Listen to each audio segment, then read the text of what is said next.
Asia কাপের final খেলতে বাংলাদেশ সামনে জটিল সমীকরণ। চলতি এশিয়া কাপের সুপার ফোরের পর্বে দূর-দূরান্ত জয় দিয়ে শুরু করেছেন বাংলাদেশ। শ্রীলঙ্কাকে 4 উইকেটে হারিয়ে টাইগাররা ফাইনালের আশা দেখছে।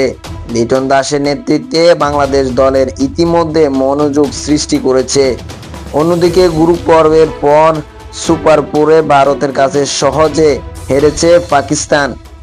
রোববার দুবাই আন্তর্জাতিক ক্রিকেট স্টেডিয়ামে অনুষ্ঠিত ম্যাচে পাকিস্তানকে 6 উইকেটে হারিয়েছে ভারত।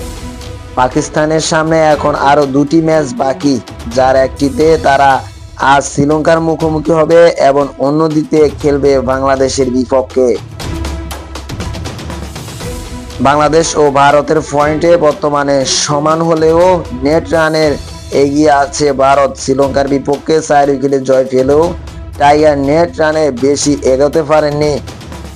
এক বল হাতে রেখে ম্যাচ জেতার পর বাংলাদেশের নেট রান 121, অন্যদিকে ভারতের নেট রান 689। বুধবার 24শে সেপ্টেম্বর বাংলাদেশ সুপার ফোরের পরবর্তী ম্যাচ ভারতের মুখোমুখি হবে। পরের দিন একই ভেন্যুতে টাইগারদের প্রতিপক্ষ পাকিস্তান। এই 2 ম্যাচ জিতলে কোনো হিসাব ছাড়াই বাংলাদেশ সরাসরি ফাইনালে উঠবে। তবে বাকি 2টি একটিতে জয় পেলেও ফাইনালে যাওয়ার সুযোগ রয়েছে। 2 ম্যাচ হেরে গেলেও শর্ত পূরণ করলে নেট রানের মাধ্যমে টাইগারদের ফাইনাল যেতে পারে। এই পরিস্থিতিতে ভারতের উপর নির্ভর করবে কত ব্যবধানে ম্যাচ জিততে বা হারে। শ্রীলঙ্কা ও পাকিস্তানের ফলাফলের সঙ্গে মিলিয়ে নেট রানের হিসাব করতে হবে। ফাইনালে যাওয়ার সম্ভাবনা থাকায় বাংলাদেশ ভক্তদের চোখ এখন সুপার ফোরের বাকি 2 ম্যাচে।